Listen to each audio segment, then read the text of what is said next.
nuestro programa necesita un orden.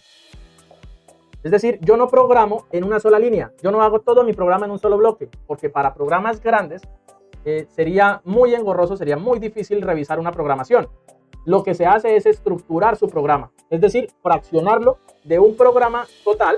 Este es su funcionamiento. Ejemplo, usted tiene 3 tanques y a los cuales les debe realizar un PID para controlar nivel. Tiene también un sistema de dosificación o un sistema de temperatura. Esto me lleva, por ejemplo, a un proceso y dosifico y llego a un proceso en el cual voy a tener un agitador y voy a tener adicional calentamiento. Entonces lo que hago es fraccionar mi programa. Digo, bueno, etapa de dosificación, esto sería una subrutina, etapa de calentamiento, otra subrutina, y esto me tiene que entregar una serie de productos o unos batches. Listo, acá estoy midiendo el flujo.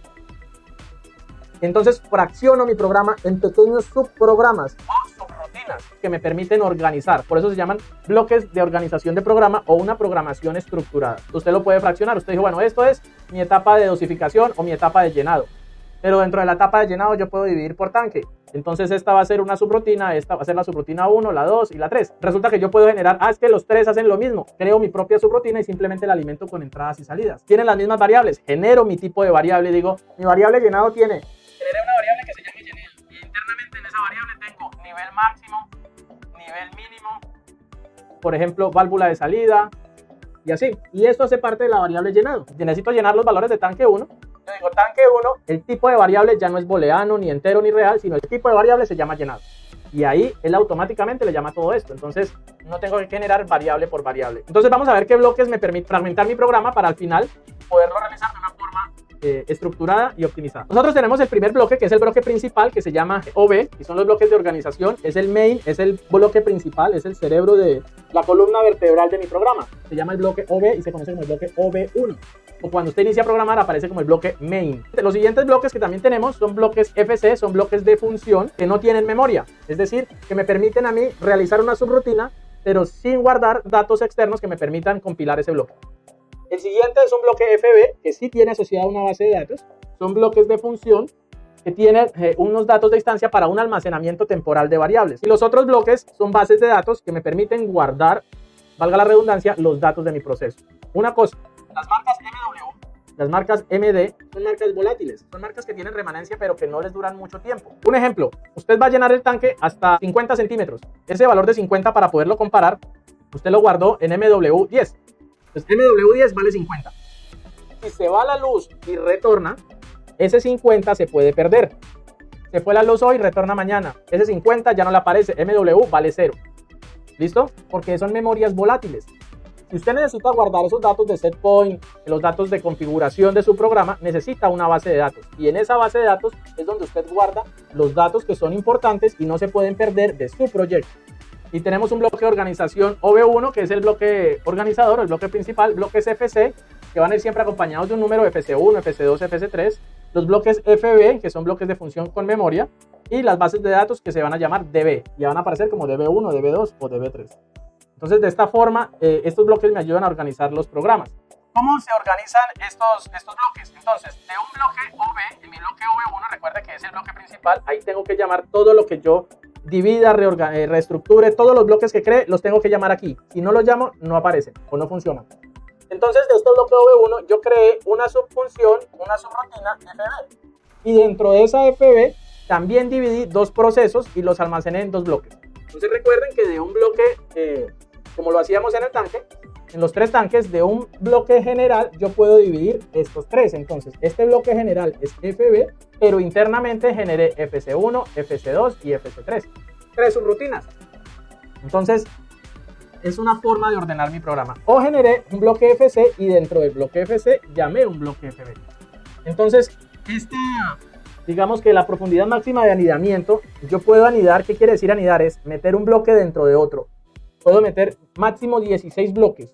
Es la cadena de anidación, ¿sí? Entonces, normalmente lo que uno hace es tener un bloque principal y un subconjunto de subrutinas que me van a permitir organizar mi programa. Y las que van internas, estas de aquí, son bloques de funciones especiales. El bloques de escalización, bloques propios, estas subrutinas que tenemos aquí. De esa forma organizamos. Y los bloques DB me permiten intercambiar datos con cualquiera de estos bloques a cualquier nivel. Es decir, yo puedo llamar de esta base de datos, puedo llamar una variable aquí. ¿Cómo funcionan los bloques FB? En particular tienen memoria. Yo tengo 10 tanques, pero de esos 10 tanques tienen las mismas características. Ejemplo, todos los tanques tienen una bomba de entrada y una válvula de salida con 2 interruptores de nivel. Tengo 10 tanques así, pero resulta que no todas las bombas son iguales. No todas las bombas tienen la misma potencia. Entonces, ¿qué tengo que hacer? Como voy a generar un bloque FB, o sea, un bloque de organización para todos los tanques, porque es la misma programación, lo que hago es genero un bloque FB con la programación y a cada uno le llamo una base de datos con los datos de la bomba específica, y de esa forma puedo cargar los valores de diferentes equipos en diferentes bases de datos, pero con una misma función. Así funciona un bloque FB, con bloques de datos o bases de datos de instancia, en donde yo puedo guardar esas variables. Vamos a ver cómo recorre el PLC esa programación. En teoría, nosotros diríamos que la línea que se cumple, línea que procesa. El PLC tiene un orden, y como ustedes observan en esta imagen, él empieza en el OV1 y empieza a recorrer las subrutinas, retorna y continúa la siguiente, retorna hasta llegar al final. Pero eso lo hace en microsegundos, dependiendo del procesador de la CPU y dependiendo de la cantidad de información que usted tenga. Recuerden que la lectura del PLC es: reconoce las entradas, las almacena en una imagen de entradas, procesa, coloca en imagen de salidas y envía a la periferia.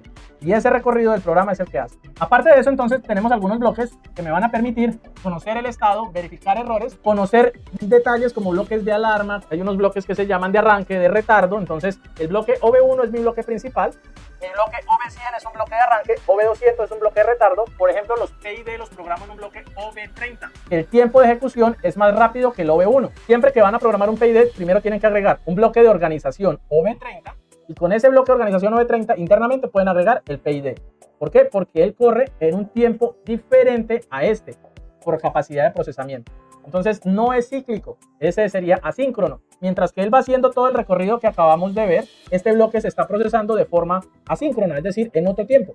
Él se está procesando y él está haciendo este recorrido. Que cuando él necesite la variable la lee es diferente, pero él está procesando su PID en un tiempo diferente. Y existe entonces el bloque OV201, los bloques de error, y esos bloques pues me permiten llamar otros bloques de función. Esa es la organización de los bloques del PLC, son los bloques que podemos organizar. ¿Cuál es el proceso para programar el PLC? ¿Cuál es el paso a paso que debemos seguir? Entonces primero se configura el hardware, entonces configuro el tipo de PLC, el tipo de CPU que voy a utilizar, configuro la dirección IP, configuro PuTTY-Get si me voy a conectar con equipos externos, como es nuestro caso, nos vamos a comunicar con un simulador externo, se debe activar la funcionalidad PuTTY-Get, y en los direccionamientos de entrada y salida, es decir, mi tabla de variables. Una vez organizo esta parte, paso a la siguiente, que es crear las variables según el proceso. Entonces empiezo a generar los tipos de variables, enteros, reales, todo lo que voy a utilizar, las etapas, y termino de configurar mi tabla de variables. Luego viene la programación de PLC, que es generar mis etapas, mi programación GraphSet, las bases de datos, lo que voy a utilizar y dónde lo voy a guardar. Entonces empiezo a realizar toda mi programación con la metodología que